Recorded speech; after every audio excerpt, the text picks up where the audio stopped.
महाराज साहब के पावन चरण कमलों में कोटि शरण। धर्म प्रेमी बंधुओं, शीलवती मातृशक्ति, चाहे सुख विपाक सुनो या पढ़ो, चाहे दुख विपाक पढ़ो या सुनो, आगम कोई भी पढ़ लो, उन सब में एक सूत्र प्रमुख रूप से आया जो हमें कर्म के बंधन की बात कहता है। छोटा सा सूत्र है, लेकिन ये सारा का सारा जीवन है, मरण है, जीना है, मरना है, चार गति का चक्कर काटना है, वो सारा कर्म पर आधारित है। सूत्र फरमा दिया, छोटा सा सूत्र है, रागो ये दोषो वीय कम्म वीयम, कि राग और द्वेष ये हमारे दो कर्म के बीज हैं। व्यक्ति राग के वशीभूत होकर भी कर्मों का बंधन करता है, द्वेष के वशीभूत होकर भी कर्मों का बंधन करता है। तो ये कर्म जब कर लिए जाते हैं तो इनका भुगतान तो करना ही होता है। तो हम राग की बात कर रहे हैं। पहले ये राग होता क्या है? राग तो गौतम स्वामी को भी था प्रभु चरणों के प्रति, लेकिन वो शुभ राग था, उसका भी निवारण किया, उसको भी हटाने का प्रभु महावीर ने उनको उपदेश दिया। तो कहने का मतलब ये है कि चाहे बंधन कोई भी हो, बंधन तो बंधन है। बेड़ी चाहे सोने की हो, चाहे लोहे की हो, चाहे रस्सी का बंधन हो, लेकिन ये बंधन बंधन होता है। और बंधन जिसका टूट जाता है, बंधन जो खोल लेता है, वो आत्मा मुक्त हो जाती है। द्रव्य बंधन और भाव बंधन, ये दो प्रकार के बंधन। द्रव्य बंधन सिंपल है, जैसे आपने गाय को पाला, लेकिन गाय जो है इधर उधर नहीं घूम जाए, किसी को परेशान नहीं कर ले, तो आपने उसको रस्सी से बांध लिया, द्रव्य बंधन। और भाव बंधन तब होता है जैसे गाय अपने बछड़े के प्रति आसक्ति रखती है। गाय को कोई अड़ियल हो, उसको कहीं एक स्थान से दूसरे स्थान पर ले जाना हो, तो फिर क्या करते हैं? अगर गाय चलने को तैयार नहीं हो तो उसका जो वो राग का बंधन है बछड़े के प्रति, उसका हम यूज करते हैं कि बछड़े को आगे ले चलो और बछड़े के पीछे पीछे गाय भी आ जाए।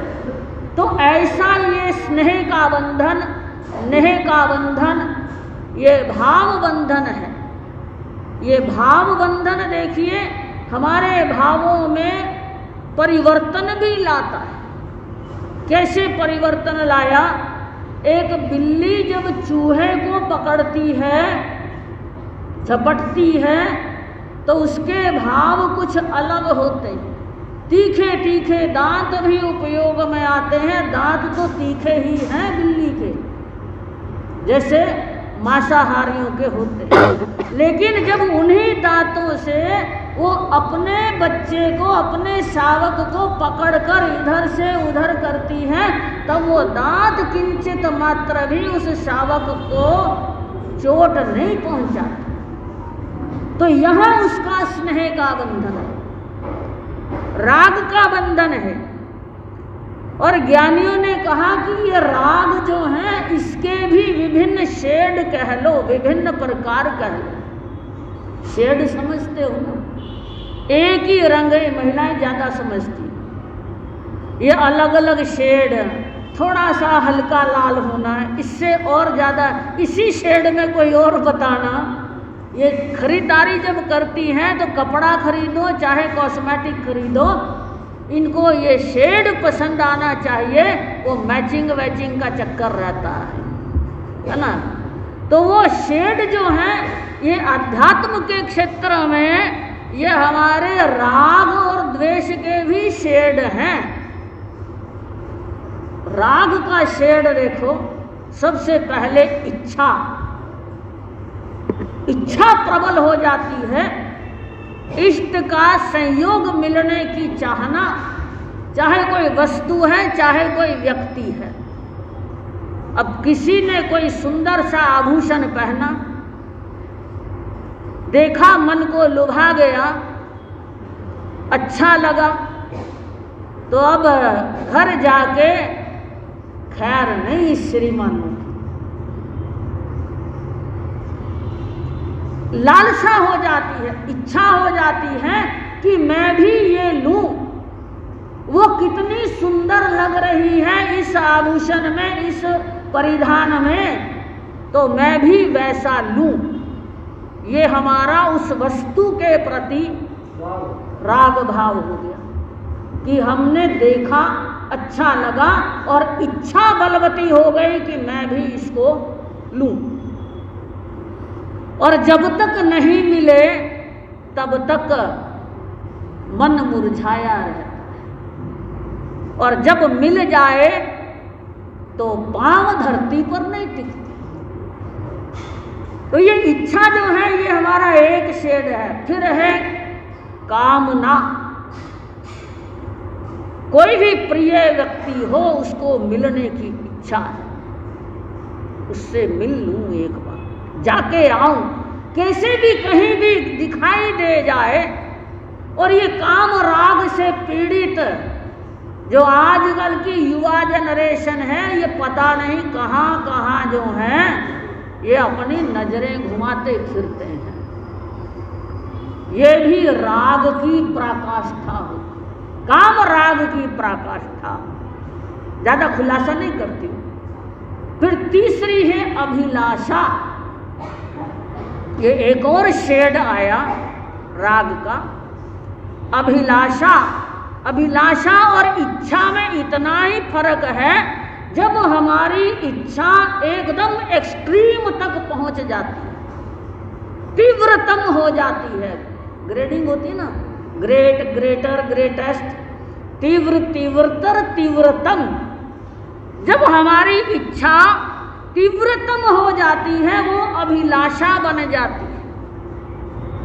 ये भी राग का एक शेड है कि हमारी कामना तीव्रतम हो गई। येन केन प्रकारेण शब्द सुन रहे थे, एनीवे एनी हाउ, प्राप्त करना है कैसे भी, चाहे चोरी करो, लूट करो, चाहे कैसे भी करो, लेकिन उसको पाना है, उसको लेना है। तो ये अभिलाषा भी जब बढ़ जाती है वो भी दुखदाई हो जाती है। फिर कहते हैं अभिनंद। अभी मैंने कहा था कि जब मिल जाए तो पांव धरती पर नहीं टिकते, वो हमारे अभिनंद की स्थिति है कि राग हमारे भावों में प्रकट होने लग जाता है। मनोवांछित पूर्ण हुआ तो वो अति हर्ष की स्थिति, हर्ष होता है कि पा लिया, मिल गया। बरसों की चाहना पूरी हुई, बरसों की साध पूरी हुई, कब से कोशिश कर रही थी लेकिन आज भी मिला। कितनी मेहनत की, कितना पुरुषार्थ किया, कितने पापों का भी सेवन करते हैं कमाने वाले, आप लोगों की इच्छाओं की पूरी करने। ये जितना परिग्रह, जितना धन संपत्ति का इकट्ठा करना होता है वो व्यक्ति किसके लिए? अपने परिवार के, बीवी के लिए, बच्चों के लिए, माँ बाप के लिए दिन रात मेहनत करता है, तो उसमें हमारे पापों का सेवन भी हो जाता है, बंधन भी बंध जाता है, लेकिन फिर भी ये परिवार के प्रति जो राग भाव है ये जितना प्रगाढ़ होता है उतना उतना व्यक्ति कमाता है, उतने उतने साधन जुटाता है, उतने उतने ये नेह के बंधन और ज्यादा मजबूत करने का प्रयास करता है। फिर एक और शेड है हमारा इस राग का स्नेह।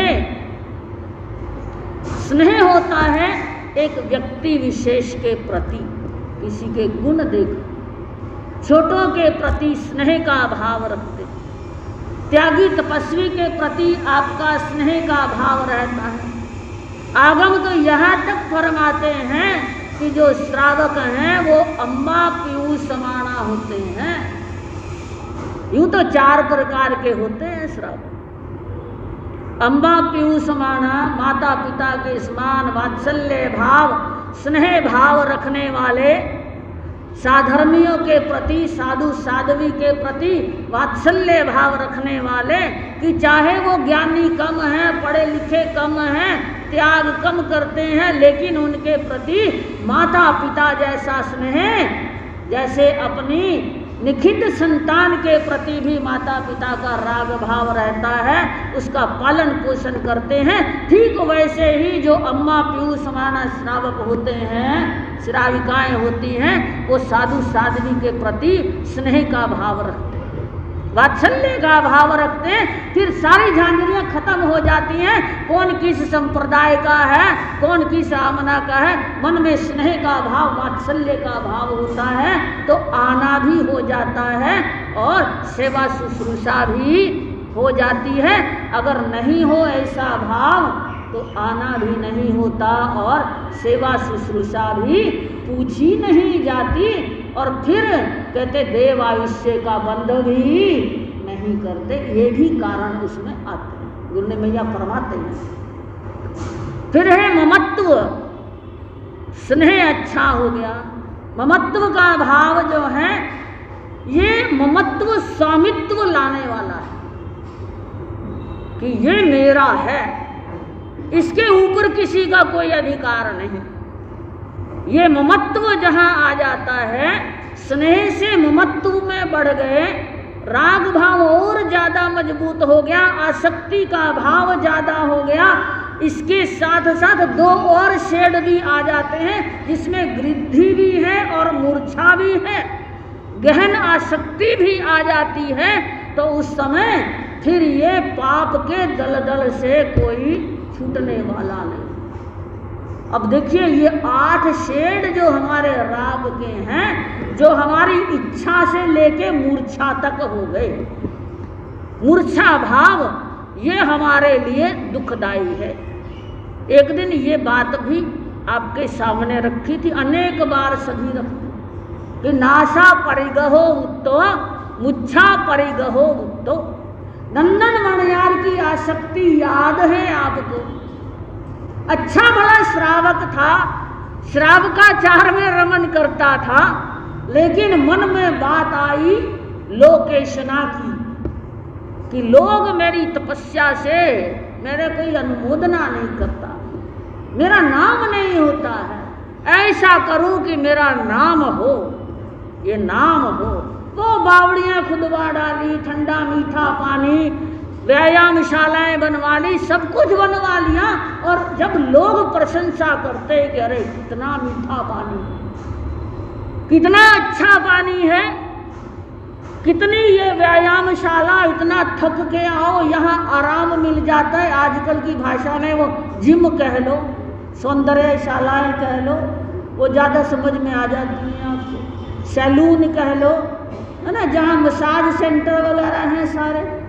तो ऐसा उस नंदन मणियार ने बना लिया था, और मन में बड़ा फूला भी नहीं समाता था कि देखो ये मेरी बावड़ी है, मेरी बावड़ी का पानी कितना मीठा, अरे ये मेरी व्यायामशाला, लोगों को आराम मिलता है, कितना खुश होता, मेरा नाम चल रहा, मेरा नाम चल रहा है। वो आसक्ति, वो राग का मजबूत बंधन आप जानते हैं मरकर कहाँ गया, देवलोक गया नहीं, बावड़ी में मेंढक बना, और गति कब हुई, सदगति कब हुई, जब वही लौट के आया। बाहर आया, प्रभु महावीर के दर्शनार्थ जा रहे थे, लोग जा रहे थे, टप टप की आवाजें आ रही थी, सुन रहे थे, वंदन करने जाऊं तो जाति स्मरण ज्ञान हो गया, अरे प्रभु महावीर मैं भी वंदन करने जाऊं। वो श्रावकाचार्य की बातें याद आ गई कि मैंने भी कभी तिखुतो आयाहिणम पयाहिणम करा था, मैं भी जाता हूं वंदन नमन करने के लिए। लेकिन वो नन्हा सा जीव, कहाँ वो मजबूत जूते पहनकर चलने वाले सड़क पर, कहाँ घोड़े की टप टप, कहाँ उनका वो कंपटीशन करता, वो नन्हा सा जीव तिर्यंच का पांव तले आ गया। भाव मन में वंदन का है प्रभु चरणों के प्रति, आसक्ति का त्यागा हुआ, याद आ गया कि घैन आसक्ति के चलते मेरी ये दुर्दशा हुई, मैं मेंढक बना इस आसक्ति के चलते, राग भाव की पराकाष्ठा के चलते, कम से कम अब तो मैं सुधर जाऊं। प्रभु को वंदन करने का भाव लिए हुए प्राणांत होता है, खत्म होता है, ये नश्वर शरीर का त्याग होता है, और फिर जाकर क्या बन गया, दरदुर देव बना, देव बना।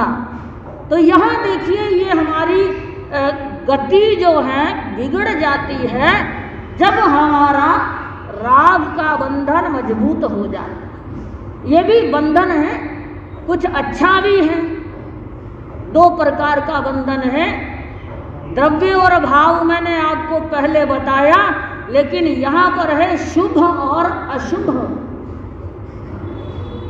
अशुभ तब होता है जब हम अपने जो हमें पुण्यवाणी से मिला है, इंद्रियां मिली, परिपूर्ण मिली, सुबाहु कुमार को सुनेंगे आप, है ना, ये कैसे रूपवान कांतिवान कैसे बना, वो सब सुनोगे आप, बड़ा अच्छा सुनाते हैं, बहुत अच्छा विस्तार करते हैं। तो कहने का मतलब है कि जब हमारे को जो मिला है,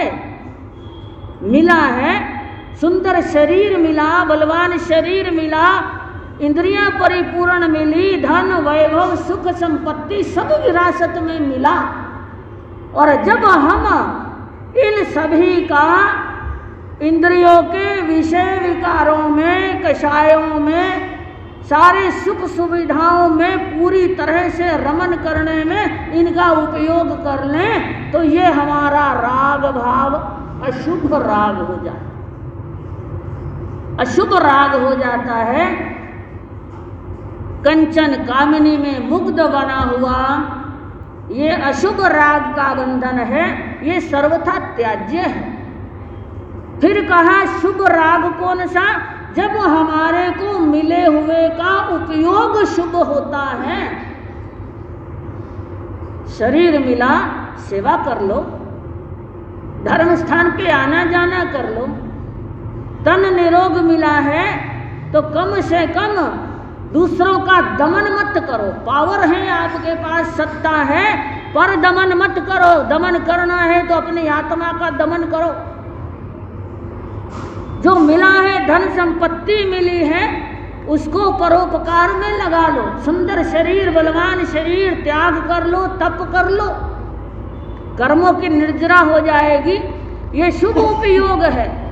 अपने इस तन के प्रति राग भाव रखते हुए इसको सजाने संवारने, इसको पोषण करने में आप दिन रात एक करते हो, नहीं कर पाते तो झूरते रहते हो, परेशान होते रहते हो, वो हमारे लिए हितकारी नहीं है।